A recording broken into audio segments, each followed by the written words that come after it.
Okay, this is just dealing with the last 39 years of my career. Before that, I held 6 temporary jobs, which I won't get into, as a cartographer. But anyway, starting out at the Smithsonian, was definitely during the scribing era. And so my first maps were all for the Anthropology department and the working on the Handbook of North American Indians. And I had several, I'm going to show you several maps that I've done for them, including this one. This one and the ones that follow deal with Indian white land transfers over the course of up until 1899. And as one can note from these maps, there was a gradual recession of Indian land possession from east to west across the 48 states. In the mid-19th century, white acquisition of land jumped from the center of the country to the west coast, blah, blah, blah. Anyway, so you go to the next map and you see things like this. And so just about all the early work that I was doing for the Smithsonian was in black and white. So I was basically just dealing with shades, black and white and shades of gray. And it worked out relatively well. Occasionally, because I was doing the work for the Smithsonian and I had to get in data from the Bureau of Indian Affairs, the BIA asked me to update their own map, which was previously hadn't been updated from 1973. So I redid it in 1987, and then again on this one in 1989, and so that established a good relationship with those folks. But one thing that I found in creating this map was that it created a misperception of Indian lands across our country, and that people often thought that these are solid polygons, and anybody who lives out west knows that just about everything's checkerboarded. So you have that comes into play. More recently, with the Handbook of North American Indians, which is a 16-volume series, we did the Southeast volume, and this was just one of the maps out of that volume, and just shows you all the different things I was dealing with the anthropologist for that volume. Back in 1992-93, we had an exhibit called The Power of Maps, which was curated by Dennis Wood, who was not part of the Smithsonian, but he came in as an outside curator for the exhibit. And this was up at our museum up in New York City, the Cooper Hewitt Museum of Design. And it was relatively well received. And then we brought that exhibit down to DC and held in our International Gallery, which is one of our underground museums. And that worked out well in '94. At the opening of the exhibit in New York City, I presented a paper on technological developments of cartography and GIS since World War II at the Yale Smithsonian Seminar on Maps as a Material Culture. Then I also got involved with the Neotropical Lowland Project Group. This took in data from 6 of our 7 departments in natural history to identify areas of biodiversity across the Amazon, and we compared this map to one that was done by, I believe it was Conservation International, that had all their zones were the striped polygons there, showing what they consider to be primary areas of concern, and we were able to identify, because we had the best collections in the world for the Amazon, which areas were actually had the most biodiverse areas. But that said, if you take away the rivers on this map, you'll still know where the rivers are, because, no surprise, the scientists never ventured very far from the rivers when they went into the Amazon, or from the roads that existed. So that's, any holes that you see are holes of commission. And you see, you had the it's not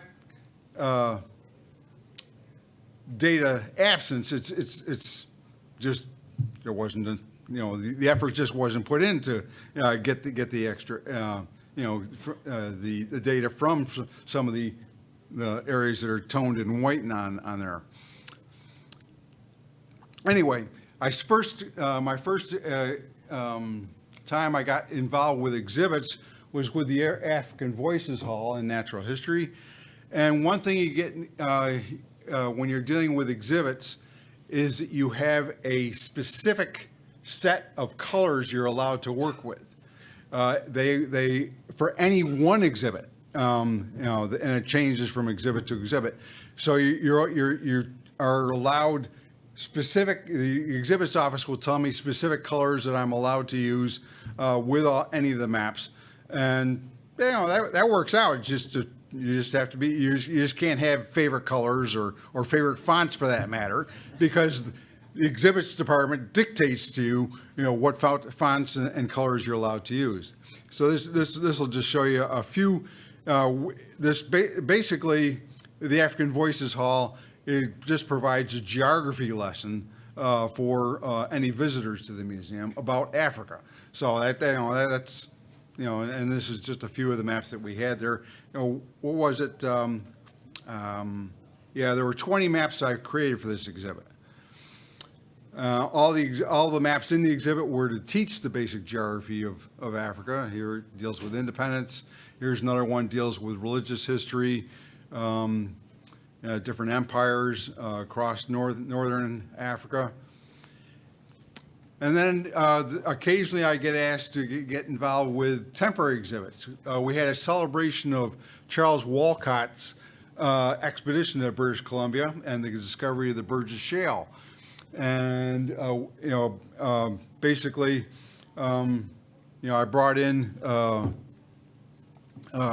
this particular map just to identify his study area.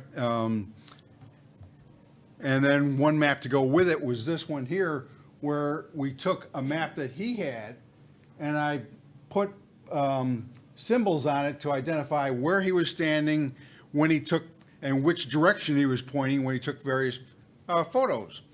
So that's, it's something I had never had to deal with before, but it was kind of an interesting follow through.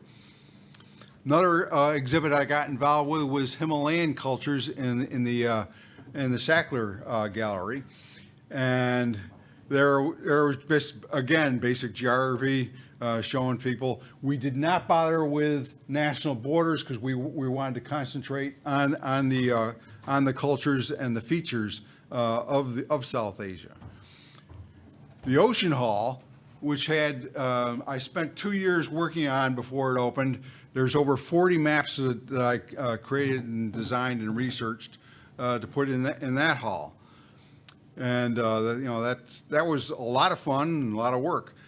Here's three different maps that show some subsurface characteristics that I was able to focus on in different parts of the hall.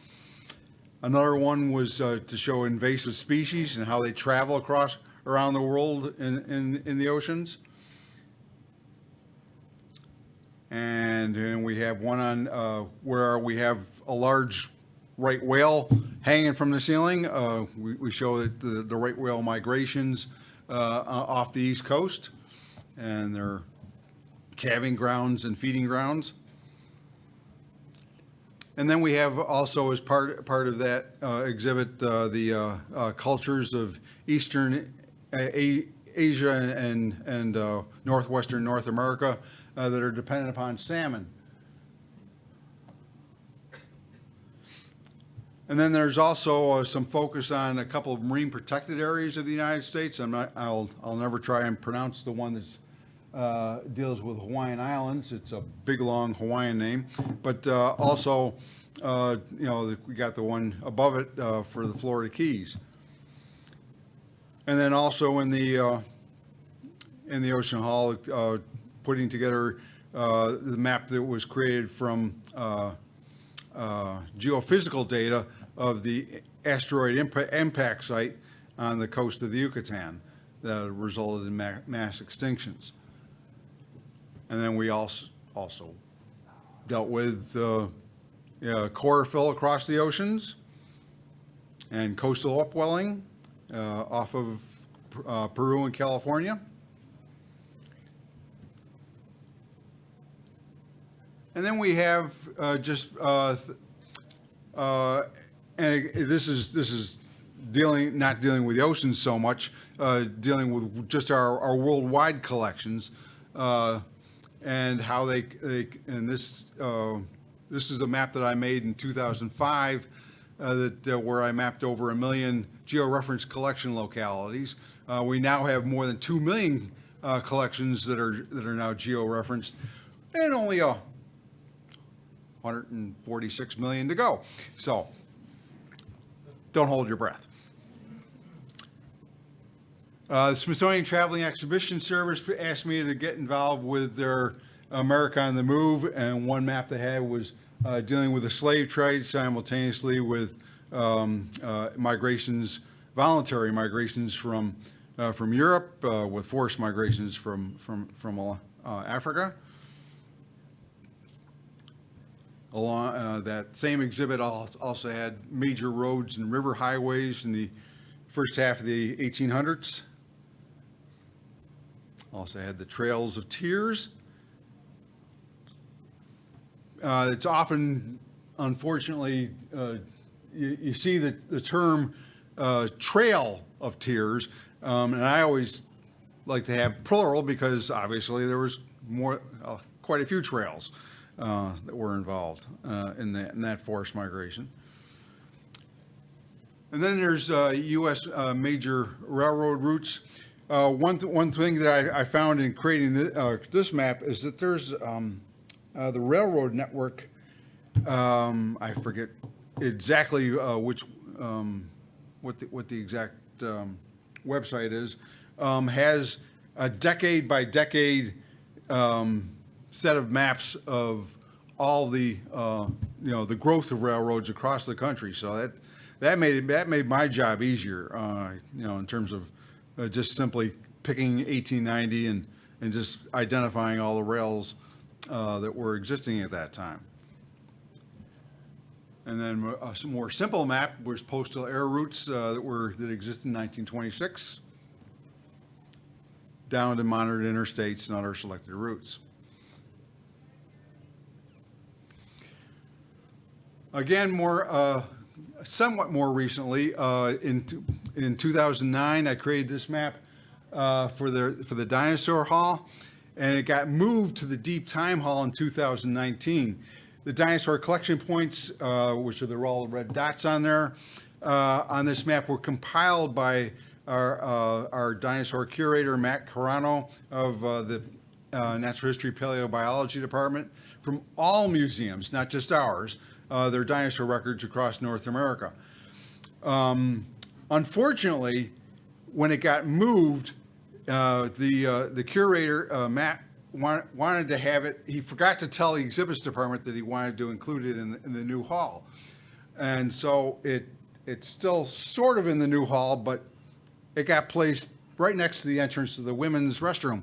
So it's a little odd location in terms of the rest of the things in the exhibit area. We also have the Hall of Human Origins. In that hall, I created a number of what I call walk-by maps. Here we had 25 maps that were created around 2009, 2010, and just showed, in this case, just Smithsonian study sites, also migration routes at a quick glance of humans over the years, Neanderthal ranges in Europe.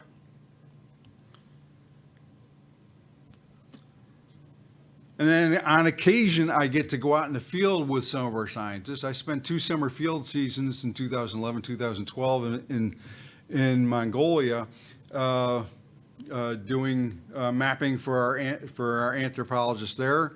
And the study sites were over there in the far west.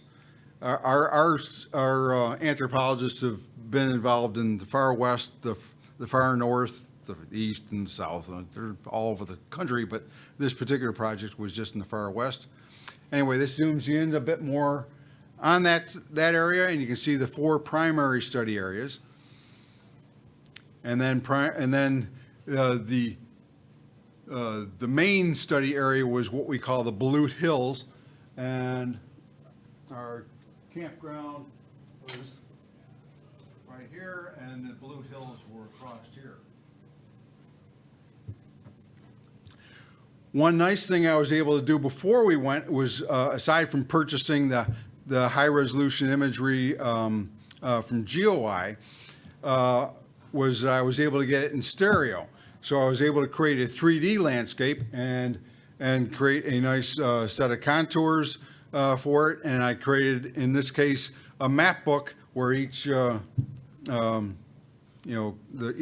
red, all the red rectangles indicate a page in the map book. And so that created, made it nice for me, when I was going out hunting for things. So this identifies a number of the collection points that I had in our study area. We had a number of alignments in that study area, and I've got overlaying the alignments as they occur, and the alignments would occur either because of what were called herixers, where you would have spokes.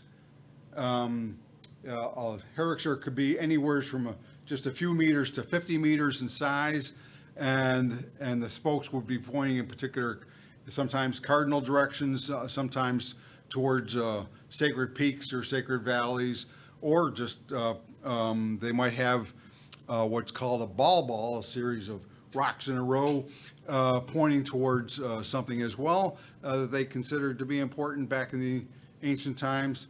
And so we were able to identify those as well. Because I worked so much with the anthropology department, in 2012 or 2014, I think it was? Yeah, 2014, I published with the late Emery Sutton a 3-volume work on mapping Native America, cartographic interactions between indigenous peoples, government, and academia. And that was an interesting project. Was able to bring in a lot of historical and current mapping projects from both academic and government and indigenous sources, and it's out of print. But if anybody's interested, I'd be happy to give them PDFs. We had in 2014 the Wilderness 50th Anniversary exhibit at Natural History. And we had just several maps there where people could interact. We had 2 kiosks set up. And this was an early thing with Esri getting involved with us directly in the exhibit. And one of the problems with having kiosks that people could interact with was when you get a busload of children come in and they start slapping away at interactive devices, they tend to break. So you have that problem. And that's an issue we have right now with that I'm concerned about with the new Landsat exhibit that we've got at Natural History, but that's something that I'm not involved with, so somebody else can worry about it. Anyway, with the wilderness, you could click on a number of these sites and it would bring up information about them. Unfortunately, the website no longer exists, so I can't click on anything for you, so I can't show you there. But I did have some static maps to go along with the exhibit. Here's the Triple Divide Peak that focuses on, and then we also had as part of the exhibit one of the where a particular dinosaur. Tyrannosaurus Rex was found in a particular wilderness area down in New Mexico. In the 2014-2015, I spent a year working on the Inca Road exhibit. Here, I created 15 maps for the late curator, Ramiro Matos of the American Indian Museum. Plus, we incorporated a Google Earth fly-through from Cusco to Machu Picchu. The Inca called their empire Tiwanatinsuyu, which means the four regions together.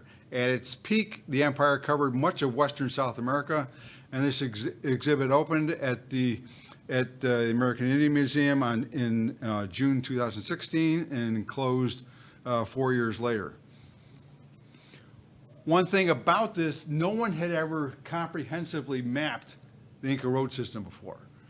It had appeared in a number of academic articles, but they were always generalized lines. So I had to, working with Ramiro Matos, he threw a bunch of articles and books and other data at me, and like I say, it took me a year to get them all the roads together and compiled. And if anybody is involved in any research on the Inca road system, I'd be happy to share the road network with you. Anyway, with that exhibit, I had, yeah, I see that. They had 14,000 years of unique cultures preceded the Inca. So we had the cultures that existed before the Inca. We had the Inca Empire expansion. They began their rise in the early 1200s and grew across all of Western South America. And then they had four regions of Tiwanatinsuyu. This particular one is Chinchasuyu, and then the other ones were also the, well, I'm just going to show you this one, so just as an example. Anyway, you had also a map of Pizarro's invasion routes, and to coincide with the opening of the exhibit at the Smithsonian Folklife Festival that summer in 2016, we had, I produced this map for the festival. Speaking of the Folklife Festival, most every summer, they asked me to do a map dealing with the culture that we're having at the festival. 1 year was the Basque, another year was dealing with Catalonia, another year it might be someplace else. Those are just two examples. Also dealing with Folklife, they've asked me over the years to do 4-inch by 4-inch maps for their inserts to go in with their CDs that they sell. They haven't asked lately, but I did about several dozen of those. Again, more recently, in 2017, I created 6 maps for the Narwhal, Inuit, and Ice Change exhibit that was in natural history. And we just showed the distribution of the narwhal as well as Inuit distribution and all their villages across the northern U.S. and northern Canada and Greenland. And then we had a focus on Pond Inlet, and we had some artifacts and whatnot from Pond Inlet, as well as some other things going on. So I had this map there just for reference. And then we have ongoing modern mineral and oil and gas production that's going on in the Arctic that people needed to know about. Going back to the Sackler, in 2017, we had this map that people could click on any one of the pictures, and would bring up details about that particular location in Eastern and Central Asia. American history, and it's always tough to get historians to get involved with GIS, but they are usually willing to do some maps. They asked me to do this map of the Transcontinental Railroad, and then just to go along with it, some 19th century trails and Native American homelands. Back in natural history, we have in the Deep Time Hall the human effects on the planet, as well as making use of Ron Blakely's deep time maps, showing how things have moved around, how the continents have moved around over the different eras. And then there's just simply maps for publication. I did this for one of our fish scientists, and again, this was in regard to the caribou. And then there were a set of 8 maps on incoming and outgoing Lone Star museums for our director to show to his advisory board. And then they wanted me to find out what part of the country that we're loaning out collections to are some of our collections at risk. And I had to identify areas of flood, areas of tornado, areas of hurricane, earthquakes, all that sort of crap, and identify how often, how likely is it the museum or other institution elsewhere in the country might have a problem. And then lastly, I get occasionally asked about problems that come up. The map on the left was a map that was it's 9 foot tall. It was in the National Portrait Gallery and was jointly being done by the Portrait Gallery and the National Museum of American Latino. And they discovered after it got put up that Indonesia is missing, and part of the eastern tip of Siberia was missing. And they asked me, could you redo this? And I said, sure, okay. Well, first I had to figure out what projection they used, and because they were pissed off at the exhibit designer who created it, who was on contract and who's not a cartographer, wouldn't talk to me. So I had to figure out on my own what exhibit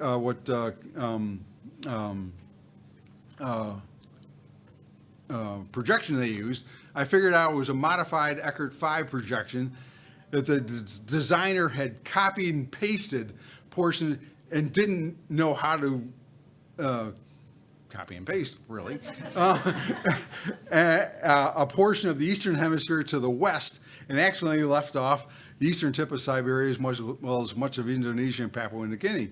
But because of exhibit's schedule, they didn't replace it until December 23, and it was only on display until this last February. And what also made it worse was they didn't want to go to the extra expense of fixing what they had on their website. So that's there you have it.